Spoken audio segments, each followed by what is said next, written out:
இச்செய்தியை வழங்குபவர் Aalayam associates private limited property developers.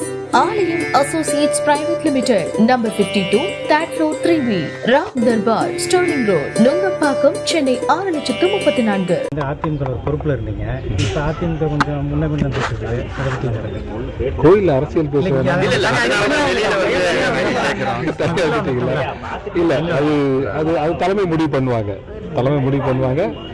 நான் கொஞ்சம் அரசியல் இல்லாம சினிமா நல்லா இருக்கு, அதனால கொஞ்சம் அதை பார்த்துட்டு இருக்காங்க. சார், இப்போ சினிமா நல்லா இருக்குங்கிறீங்க, அரசியல் தான் இப்ப விஜய் லேட்டஸ்டா வந்திருக்காரு, அதை திறந்துட்டு.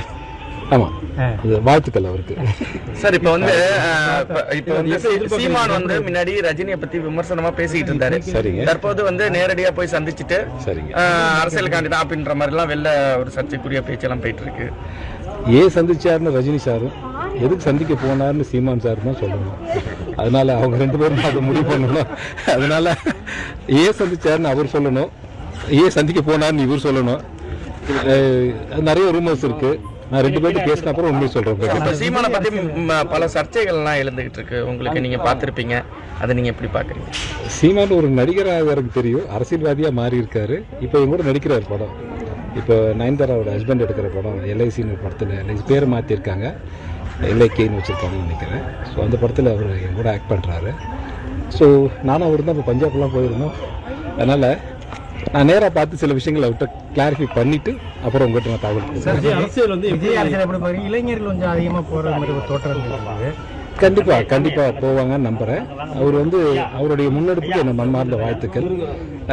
விஜய் வந்து நடிக்க வந்ததுலேருந்து வெற்றி தான் அவருக்கு, அதனால் நிச்சயமாக இந்த அரசியலும் அவர் கை கொடுக்கும் நான் நம்புகிறேன். சார், இப்போ அரசியல்வாதிகள்லாம் பார்த்தீங்கன்னா தொடர்ந்து இந்த பெரிய கோயில் உள்ள வந்து வரத்துக்கு வந்து அச்சம் நின்று வராமல் இருக்காங்க. இப்போ நீங்கள் வந்து இதோட ஒரு 4-5 டைம்கிட்ட வந்துட்டீங்க, இதோட இதை நீங்கள் எப்படி எதிர்பார்க்குறீங்க? உங்கள் கருத்தை சொல்லுங்கள். எனக்கு அப்படி தோற்றம் இல்லைங்க. நான் சொல்கிறேன், இந்தியாவுக்கு வர்ற எல்லாருமே அயல்நாடு சார்ந்தவங்க பூரா தஞ்சாவூருக்கு வருவாங்க. தஞ்சாவூருக்கு வந்தால் கண்டிப்பாக பெரிய கோயிலை பார்க்காம போக மாட்டாங்க. இப்போ நான் வெளியில் பார்த்தேன், நம்ம தமிழ்காரங்களை விட வட இந்தியர்கள் அதிகமாக இருக்காங்க, அயல்நாட்டுக்காரங்க அதிகமாக இருக்காங்க. ஸோ அது ஒரு மிகப்பெரிய பெருமை. என்னைக்கோ கட்டின ராயராஜ சோழன் இன்றைக்கும் பேர் வாங்கிட்டு இருக்காரு அப்படின்னா, இது நம்மலாம் இறந்தப்புறமும் இந்த கோயில் இருக்கும்னு நினைக்கிறேன். நீங்கள் நான் எல்லாம் இறந்தப்புறமும் இந்த கோயில் இருக்கும், கோயில் அப்படியே தான் இருக்கும், நம்ம தான் வந்து போயிட்டே இருக்கும். சார், இது வந்து எடப்பாடி பழனிசாமி இப்போ என்ன சொல்லியிருக்காருன்னா, குற்றவாளிகளின் ஒரு சொர்க்கமாக தமிழ்நாடு பார்க்கப்படுது அப்படின்ற மாதிரி அவரோட கருத்தை சொல்லியிருக்காரு. அதை நீங்கள் எப்படி பார்க்குறீங்க ஒரு நடிகராக? இப்போ அதாவது போதை பழக்கம் உள்ள தமிழ்நாடாக மாறிக்கிட்டு இருக்கு அப்படின்ற மாதிரி ஒரு ஏதாவது பேசுவேனாலும் எதிர்பார்த்து நீங்கள் வந்து கேமரா தூக்கிட்டு வந்திருக்கீங்க.